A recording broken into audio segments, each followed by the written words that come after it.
autumn has arrived, and it has brought with it the mythical psilocybe semilanceata, which is also known as the magic mushroom or the liberty cap, or some people call it the witch's hat.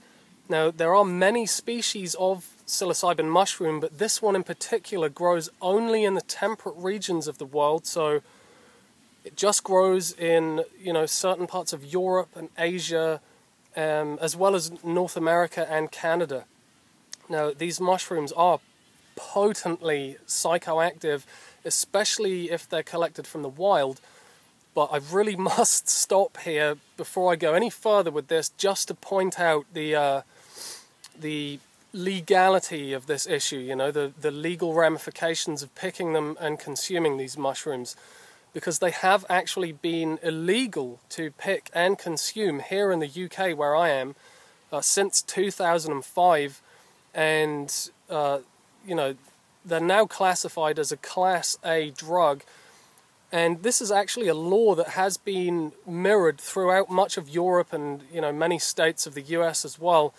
So before we proceed with this video, I just have to point out that, everything that we're going to talk about in this video is for informational purposes only. And, I'm in no way encouraging anybody to go out and pick these mushrooms or to use them internally. So with that said, the active constituents in psilocybin mushrooms are psilocybin and psilocin.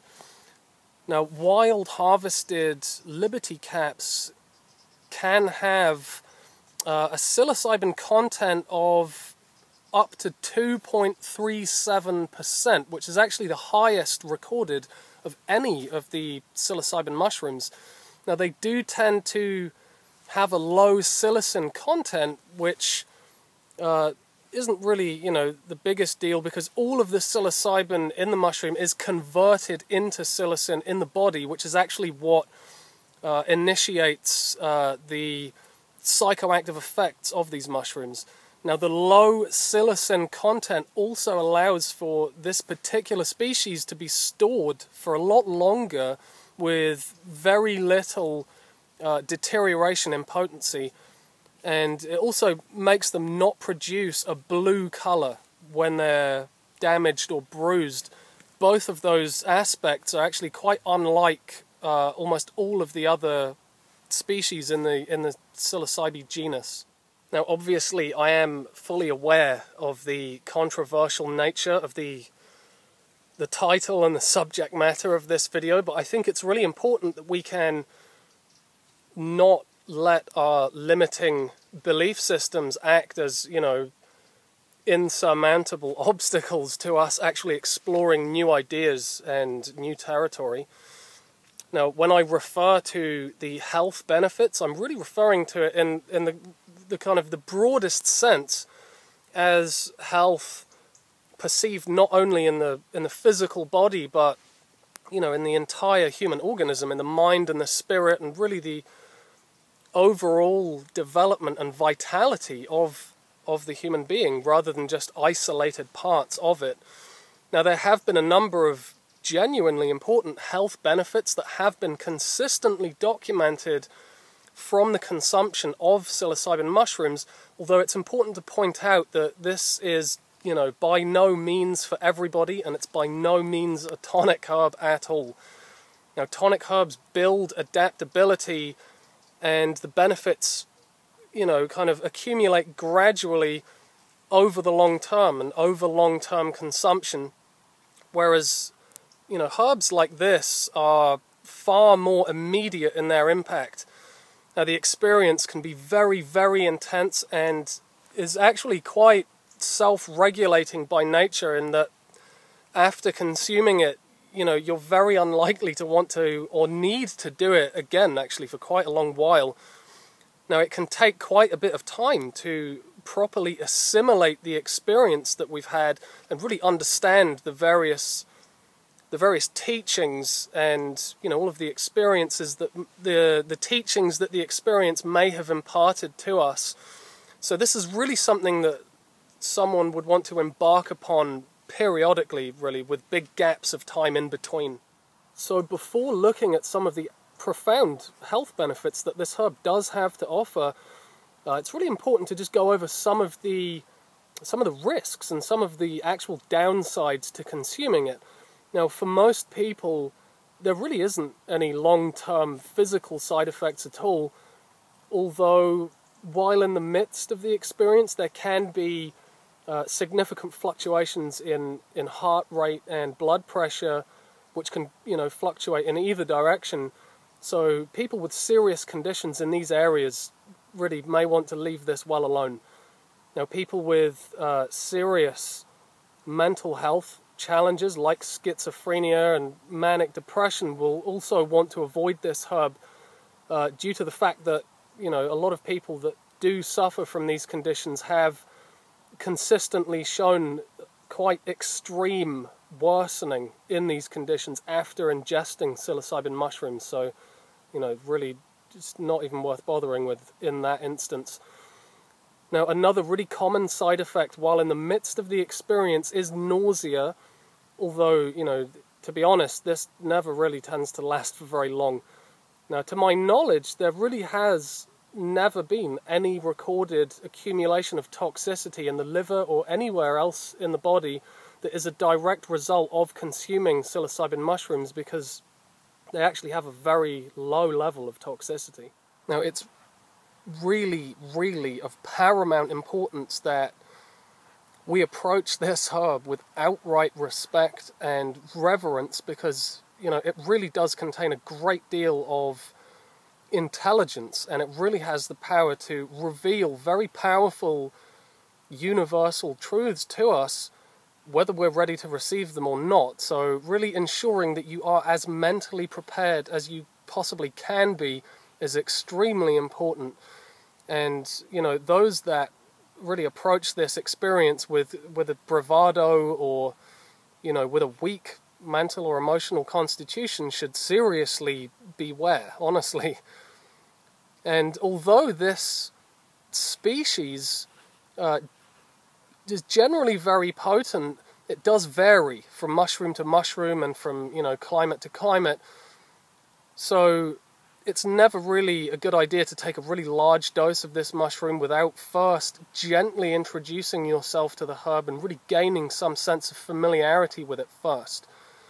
Now, the unfolding realizations that can occur can be that they can potentially be absolutely terrifying if they're revealed to us before we're actually ready, because, our perceptual boundaries can really be surpassed with overwhelming force. So this is really not a medicine that we should approach as a recreational drug and, take it just for a laugh. It's really not like that at all, because it can and does go terribly wrong for some people. And, although these effects are seldom long-lived in kind of grounded, balanced, and well-adjusted people, it can really be a hellish experience while you're in the middle of it. So there really are some very genuine health benefits that many people do experience from the responsible and intelligent use of psilocybin mushrooms. Now, many people actually discover that their chronic depression and anxiety really begin to subside, and in many cases are kind of uprooted and liberated altogether after the experience. Obsessive-compulsive disorder is another area that has had really quite amazing clinical results, because the majority of test subjects have shown a dramatic reduction in habitual tendencies and, in repetitive negative behavior, and some people actually continue on with their lives after the experience completely free from OCD. Now, chronic migraines and cluster headaches have also shown to be very much decreased in many people after a profound psilocybin experience, and there have been also very positive results for many people in overcoming various forms of addiction, as well as, improving mental outlook and really alleviating the overwhelming anxiety of terminally ill cancer patients. There's actually been a lot of research done into that, and people that don't have much time left to live due to terminal illness have actually shown really incredible results in uplifting their mental state and actually being able to deal with that experience and be able to, you know, accept what's happening to them. So many people really do experience genuine healing, not only mentally and emotionally and, you know, spiritually, but also from a very physical perspective as well. Now, I personally have experienced pretty much complete and instantaneous recovery from some really chronic physical injuries that I had when consuming Liberty Caps previously.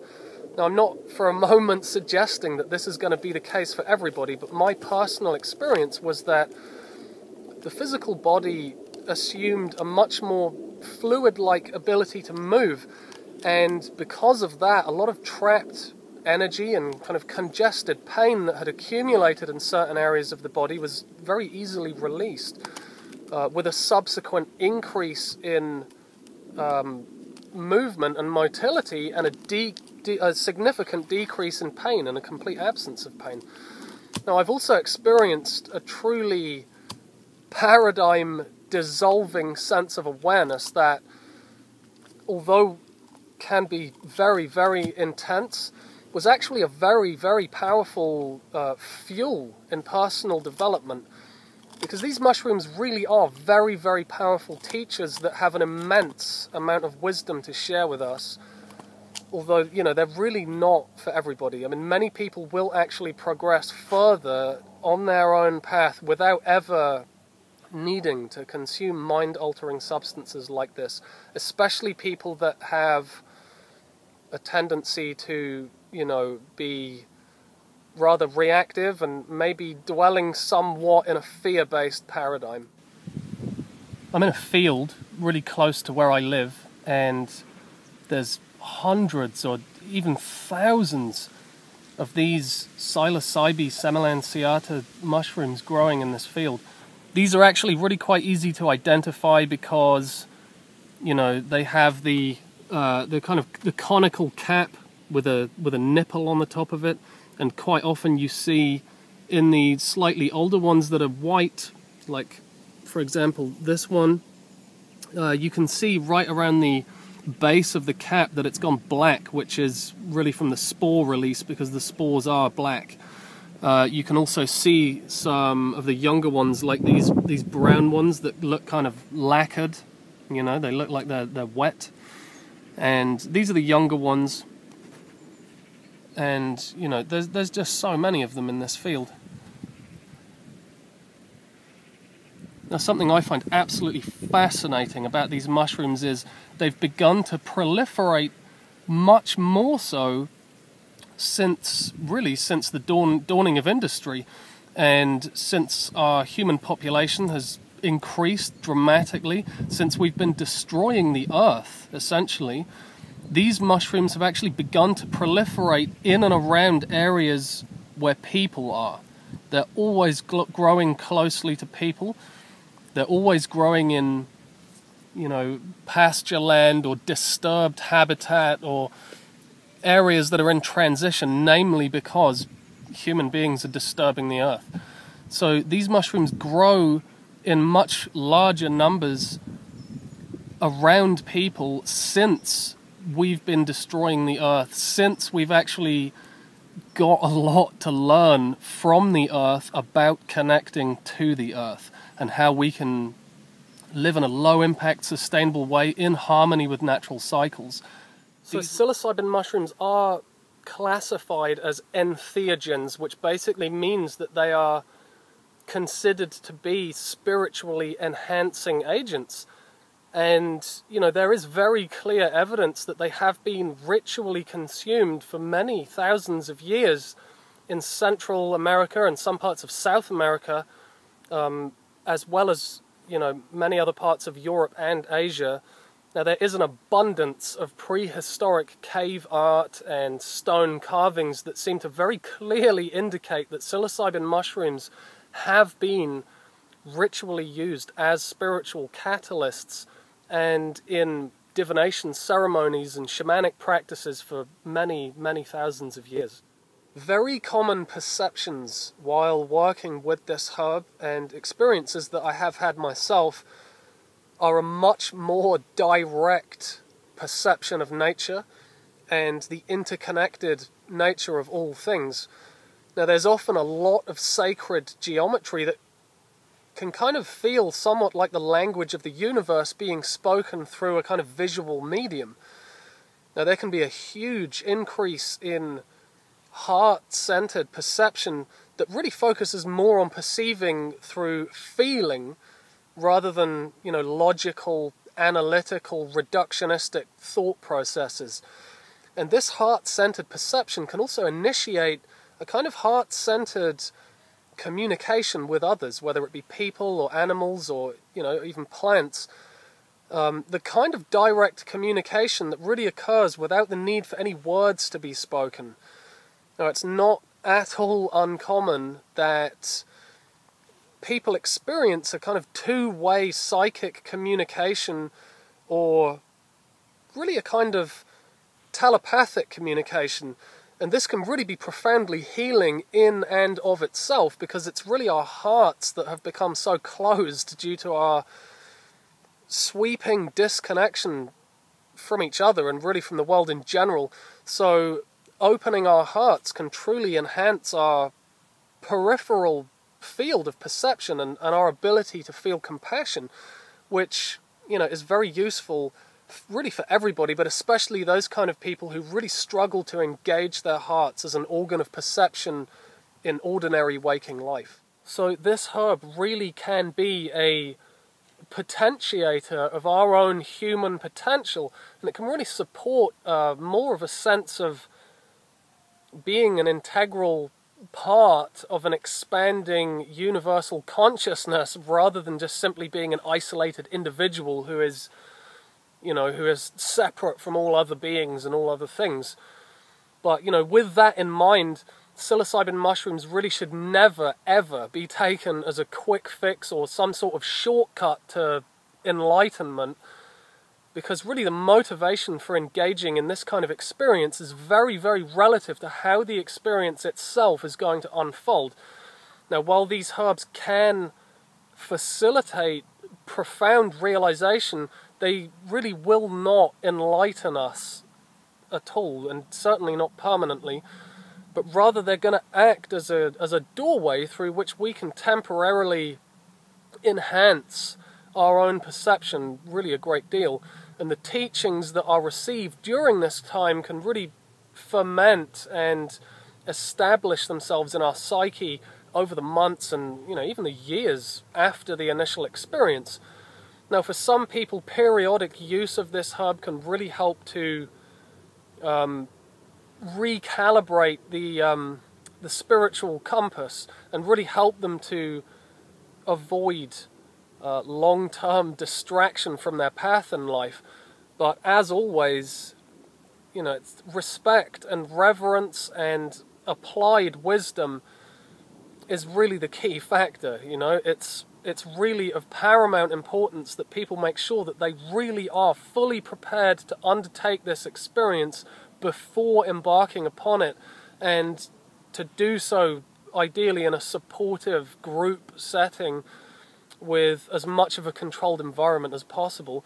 Now, solitary experiences are generally not advised, or at least they're not to be undertaken by people unless they've got significant previous experience and a really good mental fortitude and an awareness to be able to cope with the magnitude and the profundity of the experience while they're on their own. So there are actually some potentially very real and genuine health benefits that we can access from psilocybin mushrooms, whether it's the treatment or alleviation of certain specific conditions, or the more general consciousness expansion that we can access from ingesting these herbs. Now, they are a truly sacred herb with really unimaginable power and are really not to be abused at all. You know, you abuse herbs like this really seriously to your own detriment. And as I mentioned earlier, you know, there are some situations where specific individuals will really never ever want to consume these mushrooms at all. But obviously, they are now illegal to pick and use in many parts of the world. And so this is really merely a discussion based on previous experience, historical literature, and really just hypothetical information for entertainment purposes only.